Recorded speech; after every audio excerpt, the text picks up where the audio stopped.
Okay,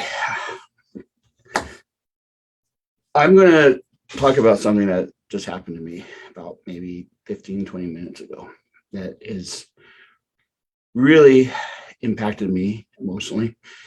And I want to share this with all my fellow Americans, and especially Joe Biden.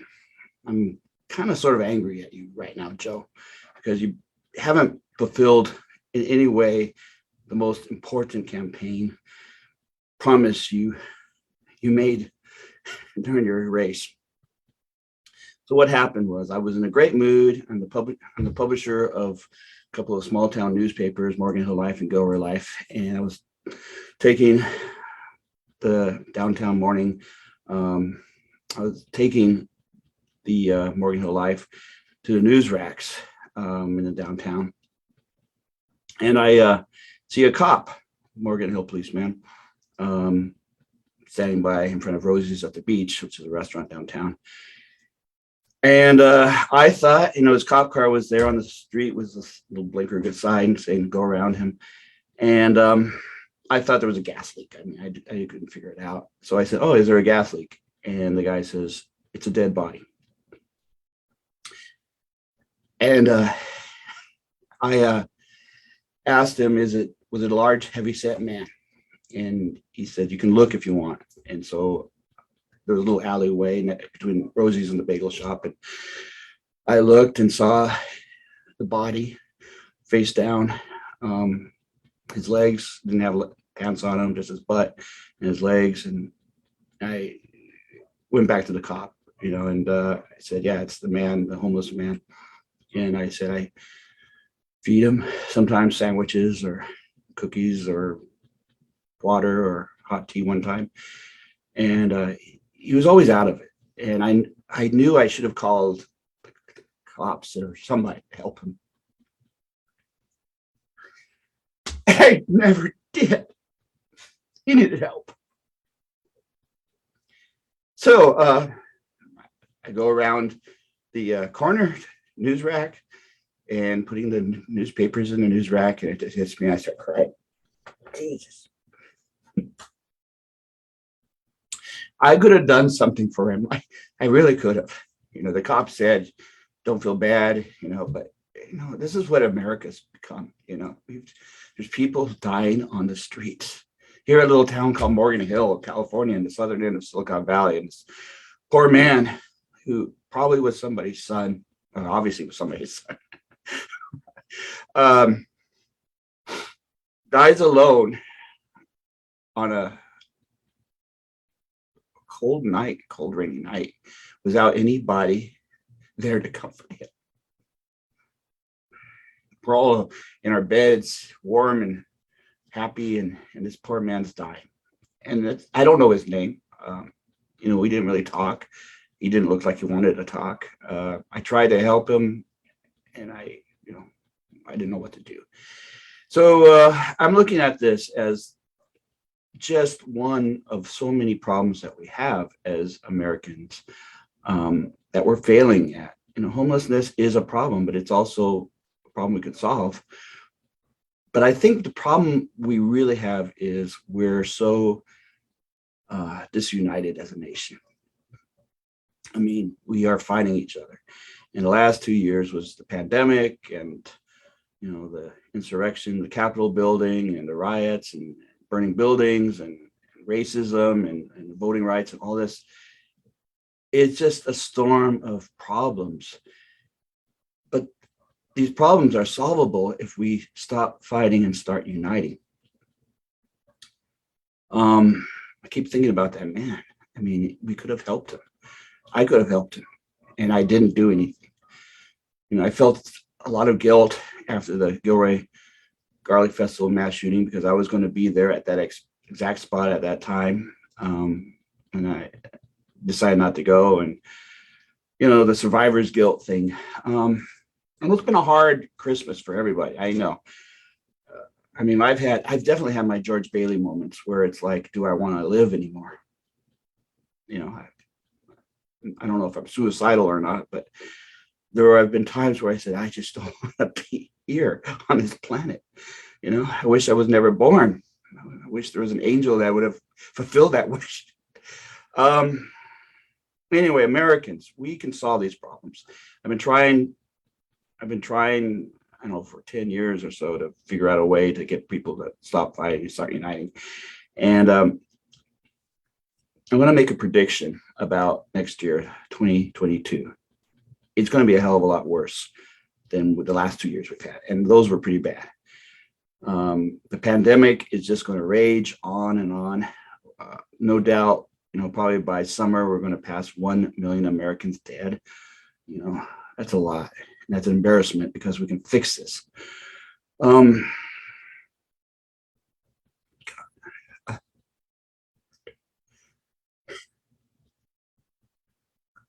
And poor man, we could have saved his life if we just gave a damn. And people don't care. There's apathy, there's laziness, there's stupidity. We need to stop being stupid, start being smart. So, I had this idea called Vision-2020, and no one seems to really give a shit about it. It's an idea that we bring people together around 20 goals that, most reasonable people, all reasonable people can support. And I asked, friends who are politicians, and they just kind of like, I don't get it. I don't get it. And one of the biggest ones is we can, using media, transformative media innovation, bring an end to all wars by Christmas Day in the year 2040, if we really, truly want to, as a people. A lot of people have said, oh, no, we can't do that. Believe me, we are going to have a war with China in the 2030s. People deny it.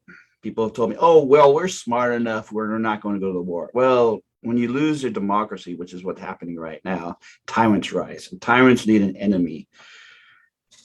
An enemy with, that you point to that says, oh, we need to fight them. And I think America is going to be the initiator of that war if we have a failure of a democracy in this decade, the 2020s. I blame the politicians a lot. Both sides, Democrats and Republicans. I'm going to be honest. I do not like my current representative in Congress, Zoe Lofgren. A lot of people think she's great. And then there are some people, including Democrats, that think she's just self-serving. And I hate to say that, but, I want to respect my congressperson, and I can't. I won't go into it because it gets complicated. But there's people I like. Jerry McNerney, great guy, probably the smartest person in Congress in Washington. I told him that. His wife and I were at a restaurant in downtown Morgan Hill. And I said, you're probably the smartest person in Washington. And he says, that doesn't mean much. I'm just rambling here. I want America to succeed. I want Americans to be happy. And if it ain't getting better, it's only getting worse. And it ain't getting better. Next year's going to see a lot more violence. We saw what happened on January 6th, and that should scare the shit out of every patriotic American that our fellow Americans are attacking our most sacred democratic institution, our building. I don't know. I don't know what to say. And I'm mad at the media, which I'm part of, mild-mannered reporter here down here in the southern end of Silicon Valley, Santa Clara County. It needs reforming. It needs a lot of reforming, and we need to save newspapers. And people have just kind of shrugged their shoulder and said it's over for newspapers. And when it's over for newspapers, it's over for the free press. And when you lose your free press, you will lose your freedoms very quickly. My mom was born in 1926 in Berlin, Germany, and she saw in the 1930s what happened when a people forgot to preserve their democracy and fascism ruled authoritarianism. They took over basically the media and controlled the mind. So that's potentially what can happen. Social media, I think, has been a disaster. I'm embarrassed that I live in Silicon Valley, which is, a place where so many social media companies exist, including Facebook, which If I could uninvent one technology, it would be social media. There's better things that, and I want to build a company that can build something that would be far better than social media, make people happier, healthier, wealthier even.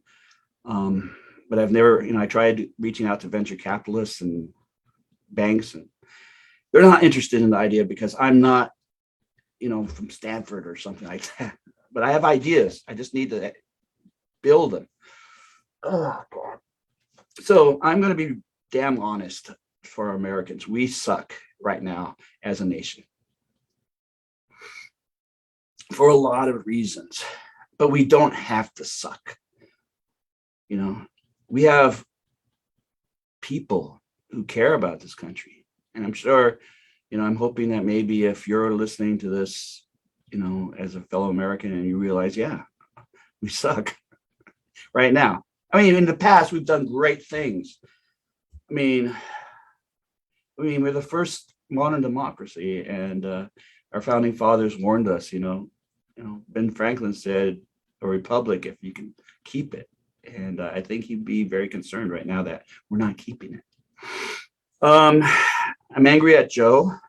I want to just say, do your job. Your most important job, Joe Biden, is to unify us as a country. And you made that promise, and you know this, and you haven't done anything really of importance to do that.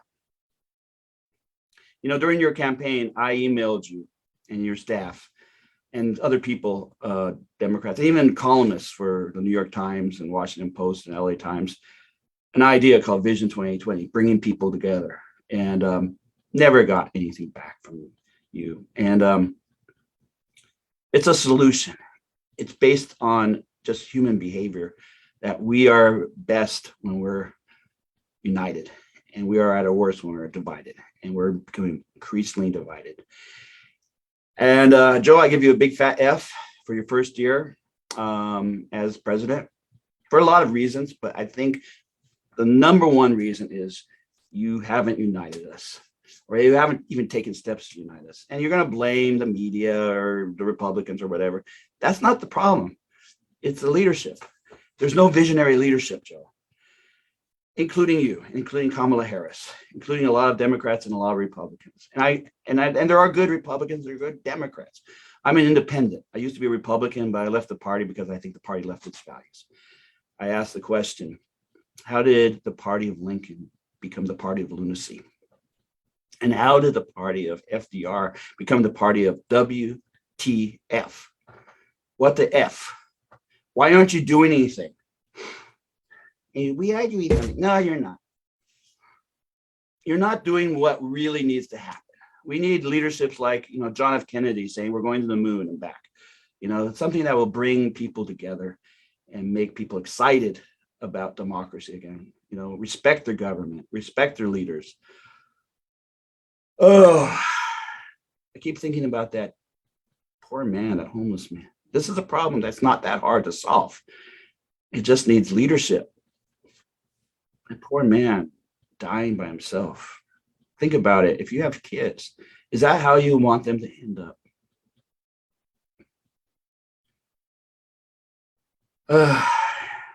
I'm a failure. I tried so hard to get people to understand Vision 2020 will save their lives, make them happier, make them healthier, make them wealthier. And for whatever reason, they just don't want to hear that message. They deny it. Or some people say, oh, we need wars. My mom went through hell as a child, as a teenager in fascist Germany in World War II, seeing the bombs coming down. Her brother was killed in Libya. He was forced to join the army. Do you want that to happen? So if we have a Chinese-American war in the 2030s, I want people to remember that we could have stopped it now. We could have stopped it by joining together, by uniting. We could still do it. We've got problems as a nation, and 2022 is going to see a lot more of those coming up. Believe me, you You thought 2020 sucked and 2021 sucked. 2022 is going to be a very violent year. We might even have a civil war in the next. It might be the start of a civil war. People are talking about that, and that's scary. I mean, historians, politicians, um, political science people, people who are experts on this, and it's almost inevitable if we continue on this path toward our killing off our country's democracy, we will have war. We can fix these problems. Sorry, just emotional right now. I'm being honest. And maybe that's, maybe that's one of my problems is I haven't really been honest emotionally about Vision 2020. People just don't get it. But I don't know. I don't know if I'm going to put this on YouTube. I just need to get it out. If it gets on YouTube, if you can help me, great. If you can't, if you say, I really don't give a shit about this country, fine, that's fair too. I wrote 2 books about Vision 2020. Put them on Amazon. One's a kind of a dry nonfiction explanation of what we can do to save our country. It's called Vision 2020, Be a Hero for Humanity. It encourages people to come together. And some guy said it's hard to read because it's boring. Maybe he's right. And then so I thought, how do we make it exciting? And so I thought, well, why don't I make a novel, write a novel? So I spent a lot of time, weekends and weeknights, writing Humanity, a Vision 2020 novel that gives us 2 futures, I guess. I don't want to say fates, but futures that humanity can have. One, we annihilate ourselves, with the Chinese-American War, or 2, and I think this is the wiser alternative. We join together. We stop fighting and start uniting as a humanity. As Americans can lead the way to that, and we come to a point on Christmas Day in the year 2040, which is 19 years from now, we have global peace. We have a world forever free of wars where people are happier, healthier, wealthier, and having a higher quality of life than we have now, as a whole humanity. What kind of world do you want? Which world do you want? What kind of future are you going to give your kids and the kids of your friends and family members and strangers' kids, and all the world's kids, the children? We're leaving them a legacy of hatred and a loss of what we've been given, the heritage we've been given.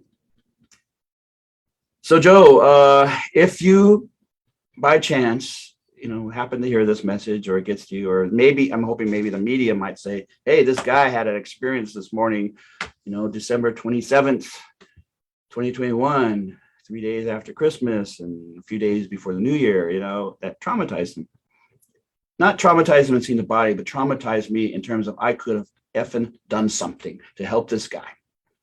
Anybody could have helped him. And we just ignored him, a human being, a fellow human being, part of the human family. And Happy New Year for everybody. I really hope maybe I'm reluctant to put this on the web because it's going to make me look like an idiot, emotional guy, but I care about this human family. I care about people. And I want to help us come together, but I can't do it alone. It's going to take 1 million, at least, Americans who stand up for, America. I'm starting to wonder if there are those people out there. There are people that say they are, but it comes down to action. Words mean little if you don't take action. So Happy New Year. I hope we come together. I hope Vision 2020 might launch this year somehow by some crazy Christmas miracle. And Joe Biden might support, a world full of peace. I mean, I'm sure he does in his heart, but he has to take action. And even, the Republicans and put out that olive branch. That's it. God bless everyone. God bless America. God bless the world.